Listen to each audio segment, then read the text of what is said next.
الحمد لله والصلاة والسلام على رسول الله صلى الله عليه وعلى آله وصحبه وسلم. أيها الشباب، وقتك وحلا waa shay aad u qaali ah, waana shay kaliya dib loo soo celin karin hadduu ku dhaafo. adduunyadana say salafku yiraahdeen addunya saaca faj'alha daa'a. adduunyada gabigeedu markaa waa saacad ee Ilaahay subhanahu wa ta'ala daacadiisa ka yeel ayay oran jireen. Nabi Muhammad alayhi salatu wasalaam wuxuu ina amray inaynu ka faa'iideysano faraaqada oo aynu buuxino waqtigeena wax Ilaahay inoo dhaweynaya aynu ku buuxino.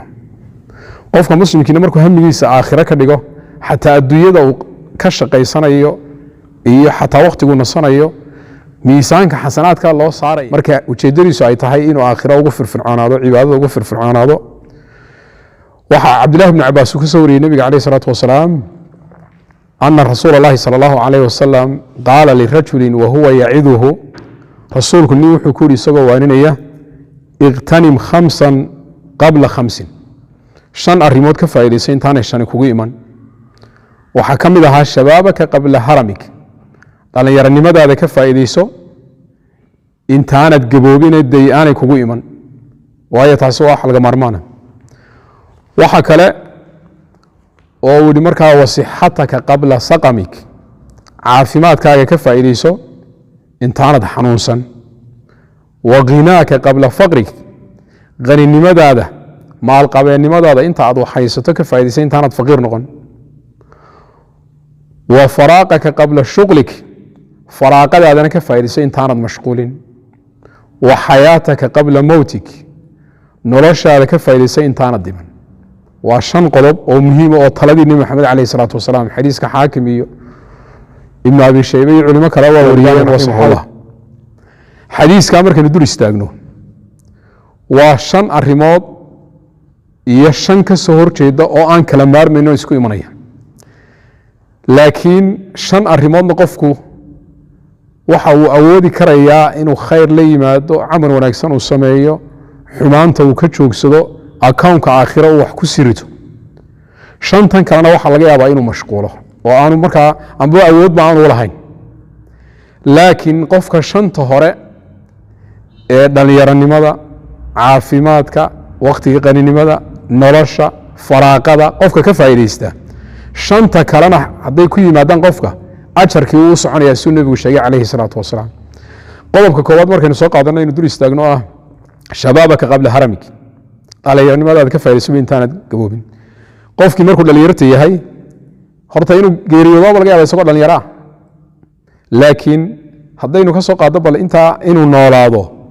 waa inuu intuu da'yar yahay ee dhalinyarta uu yahay uu waqtigiisa ka faa'iideyso iska dayac. muxuu kaga faa'iideysanayaa haddaba?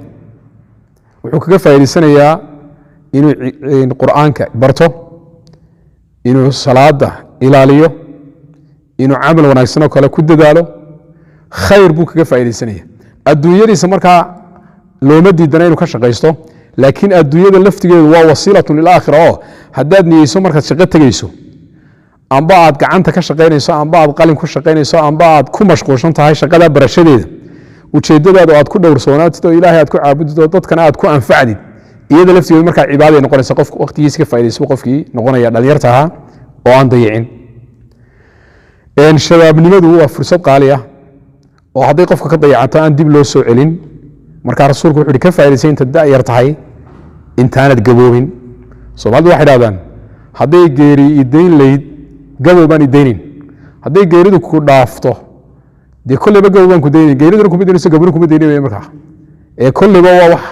kugu imanaya. waxaa rasuulku qodobka labaad yidhi sixataka qabla saqamik caafimaadkaaga xanuunkaaga ka hor. caafimaadka iyo xanuunku waa laba arrimood oo isdaba socda. marka maalintaad caafimaad qabto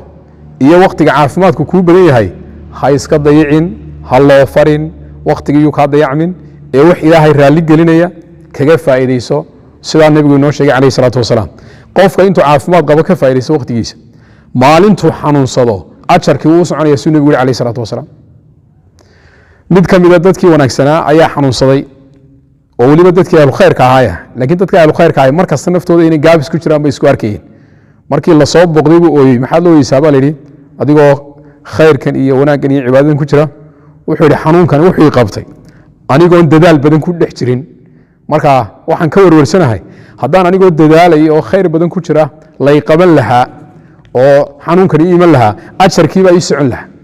laakiin maanta tii baan jirin buu leeyahay waa waliba qof dadaalayo wanaagsan marka qofka khayrka ka faa'iideysan jiray waa loo socodsiinayaa markuu gaboobo amba uu xanuunsado halkii buu ka sii soconaya saa ogeed rasuulku intaad caafimaad qabto ka faa'iideysa intaad xanuunsan caafimaadkuna waa shay qaaliyan ognahay waxaa kaloo rasuulku yihi markaas sala allahu alay wasallam ghinaaka qabla faqri ghaninimadaada ka faa'iideysan inta faqir noqon ghaninimadu waa maraaxilo maalinta intaad haysato waxaad cunaysay saddexdaadii waqti amba markaa waxaad ku noolaato meeshii aad deganayd iyo wax la mida intaa iyadana ka faa'iideyso oo waxa laga yaaba qofka ka fikiraya maanta talo maxaad afka gelisaa amba maxaad cuntaa un ka fikiraya dee qofkaasi hamigiisa meel buu ku maqan yahay waxa laga yaaba inuu khayrkii iyo wanaaggii ku dadaalin marka adduunyadana waxa laga yaaba mid qani ahaa inuu faqiir noqdo waa iska dhici kartaa oo way dhacdaa haddaba rasuulku wuxuu leeyahay intaad qaniga tahay ee aad ka faa'iideyso qaninimada waxaa ka mid a marka waalidka uu ku maamulayo ku leeyahay anaa saddexda waqti ku damaanad qaaday anaa waxbarashada ku damaanad qaaday ka faa'iideyso dhalinyartu waa inay taa gartaan waayo mar baa laga yaaba isaga arrinku inuu ku soo fakado oo uu ku soo baxso qodobka afraad waxa weeye oo rasuulku calayhi salaatu wasalaam marka uu tilmaamay qaninimada ka faa'iideyso buuri waxaa kaloo yidhi faraaqadaada ka faa'iideyso intaanad mashquulin faraaqaka qabla shuqli marka waxaynu ka qaadanaa halkaa faraaqada in qofku uu la dagaalamo waayo qofka dhalinyarta iyo faraaqadu waa isku cadow qofkii haddii uu markaa khayrkii ku mashquuli waayo naftii wax kale ku mashquulinaysaa asxaab xun bay ku mashquulinaysaa waxyaalo xun daawaday ku mashquulinaysaa waxyaalo xun dhegeysto ku mashquulinaysaa laakiin hadduu khayr ku buuxiyo dee fursad buu heli maayo marka naftiisu waxaa la qabsanaysa khayr ku meel la qabsanaysa faraaqada ka faa'iideysa rasuulku intaan mashquulin kulli qofku maalin uu mashquulaya dhalinyaranimadu waa waqtiyada ugu faraaqada badan laakiin markuu qofku mas'uul noqdo ee caruuri ay sugayso ee isagii mas'uul uu noqdo waxa laga yaabaa wax badan oo qaban karayo sidii qabo inuu dee fursad buu waayo laakiin waqtiga dhalinyaranimada waa inuu ka faa'iideyso waayo hadhow bay anfacaysa qodobka shanaad ee u dambeeya waxa weeye rasuulku calayhi salaatu wasalaam xadiiska uu ku sheegay noloshaada ka faa'iideysay intaanad dhiman waxa la isku waafaqsay in adduunyadan ku waaraya ma jiro weliba qofka lagu leeyahay 100 sano gaadhay waa wax iska naadir ah dadka bal fiirsa adduunyada ku nool qofka lagu leeyahay qarni buu jiraa waa dad kooban ummadii wata socota amba xanuun ha dilo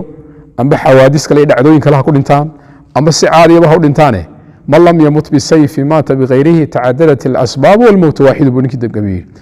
qofka aan seef ku dhimanna sida kale buu dhimanaya asbaabtu ma kala duwan laakiin geeridu waa mid kaliya marka waxa la isku waafaqsay horta qofku inuu dhimanayo haddaba aad dhimatide maxaa kaa horeeya walow idaa mitna turikna lakaana almowtu raaxata kulli xayin walaakin idaa mitna bucithna wanus'alu bacdahu kula shayin waxau ninkaa gabeeyey haddii markaynu dhimanno la iska keen daynayo dee raaxayu noo noqon lahaa geeridu laakiin waa layna soo saarayaayo wax kastaa layna weydiin doona maa lihada alkitaabi laa yuqaadiru sagiiratan walaa kabiiratan ilaa axsaaha bay gaalida odhanaya waa laga qoraya qofku waxaanu samaynayo mithqaali dara min khayrin aw sharin qofka sameeya waa wax u diyaara